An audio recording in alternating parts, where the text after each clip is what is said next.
नमस्कार। आज हम एक बहुत ही खूबसूरत कविता प्रपंच पदुलु की गहराइयों में उतरेंगे।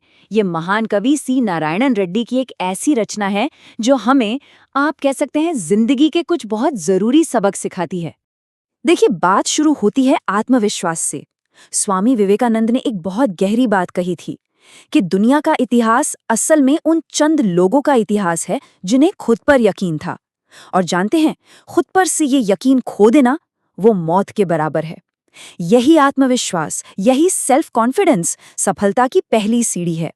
तो सवाल ये उठता है कि ये आत्मविश्वास आता कहाँ से है, इसे कैसे बनाया जाए और सफलता से इसका क्या लेना देना है। इन्हीं सवालों के जवाब हमें इस शानदार कविता में मिलने वाले हैं। तो कविता में गोता लगाने से पहले क्यों ना उस महान शख्सियत से मिलें जिनके शब्दों में इतनी ताकत है। हमारे गाइड, हमारे मेंटर C.N. रेड्डी। इनका पूरा नाम है आचार्य सी नारायण रेड्डी, लेकिन साहित्य जगत में इन्हें प्यार से सिनारे बुलाया जाता था। ये सिर्फ एक कवि नहीं, एक महान साहित्यकार और रिसर्चर थे। 70 से भी ज्यादा किताबें लिखी इन्होंने। सोचिए, और इनके काम को कितना सम्मान मिला।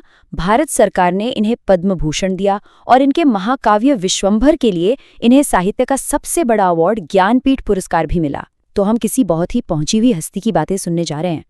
तो चलिए अब सीधे कविता के पहले और सबसे जरूरी संदेश पर आते हैं, और वो संदेश है संघर्ष के जरिए मिलने वाली सफलता के बारे में। कवि एक सवाल पूछते हैं। तेलुगु में वो कहते हैं, करगनिदे कोवोती की कांति एला पुड़ुतुंदी। इसका बहुत सीधा और गहरा मतलब है, अगर मोमबत्ती पिघलेगी ही नहीं तो रोशनी कैसे देगी।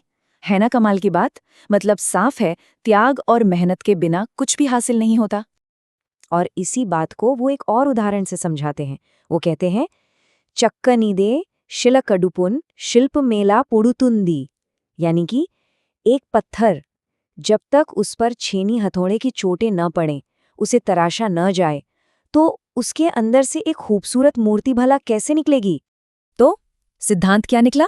सिद्धांत ये है कि मेहनत, दबाव, यहाँ तक कि दर्द भी, ये सब एक शानदार नतीजे के लिए बहुत जरूरी है।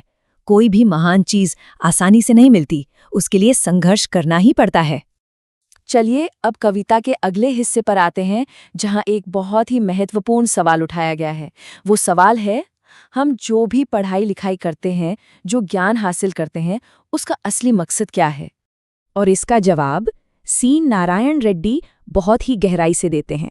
वो कहते हैं, नेर्चिन चदुवुकु जाति जातकम मार्चिनप्पुड़े सार्थक्यम। मतलब जो शिक्षा हमने सीखी है वो सार्थक तभी है, उसकी असली कीमत तभी है जब वो हमारे राष्ट्र की, हमारे देश की किस्मत बदलने के काम आए।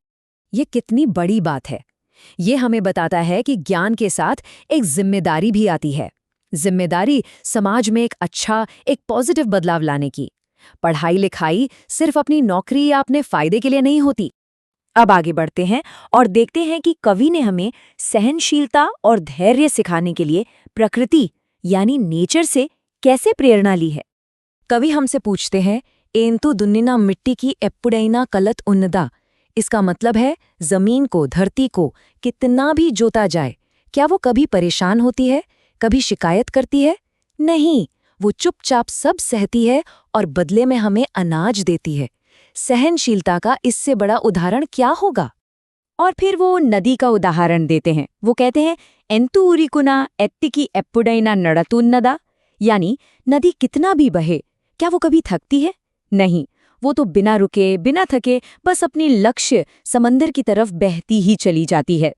तो अब इन उदाहरणों के बाद कवि हमसे एक सीधा सवाल करते हैं कि अगर प्रकृति, ये धरती, ये नदी इतनी सहनशील है, कभी नहीं थकती, तो हम इंसान इतनी जल्दी हार मानकर थक क्यों जाते हैं। ये सवाल सच में हमें सोचने पर मजबूर कर देता है ना।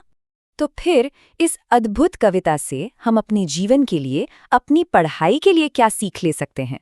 क्या है वो मुख्य बातें?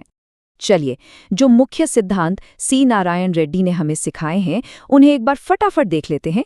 पहली बात, मेहनत और संघर्ष के बिना सफलता मिल ही नहीं सकती। दूसरी बात, सच्चा आत्मविश्वास ही हर कामयाबी की जड़ है, उसकी बुनियाद है। तीसरी, हमारी पढ़ाई लिखाई का असली मकसद समाज को बेहतर बनाना है। और चौथी बात, हमें प्रकृति से सीखना चाहिए कि कैसे बिना थके, बिना हारे सहनशील बने रहें। अब परीक्षा के नजरिए से भी ये कविता बहुत महत्वपूर्ण है। तो यहाँ 3 जरूरी सवाल हैं जो इस कविता से बन सकते हैं। पहला, कवि ने मोमबत्ती और पत्थर के उदाहरणों से संघर्ष का महत्व कैसे समझाया है? दूसरा, कविता के हिसाब से शिक्षा सार्थक कब मानी जाती है? और तीसरा, कवि के अनुसार हम इंसानों को प्रकृति से कौन-कौन से गुण सीखने चाहिए? इन पर जरूर सोचिएगा। और आखिर में बस एक बात के साथ इस चर्चा को खत्म करते हैं। एक बहुत ही प्रेरणादायक संदेश। हमेशा याद रखिए, आपकी कलम में, आपके ज्ञान में पूरे समाज को बदलने की ताकत है। बस इस ताकत का इस्तेमाल समझदारी से करना है।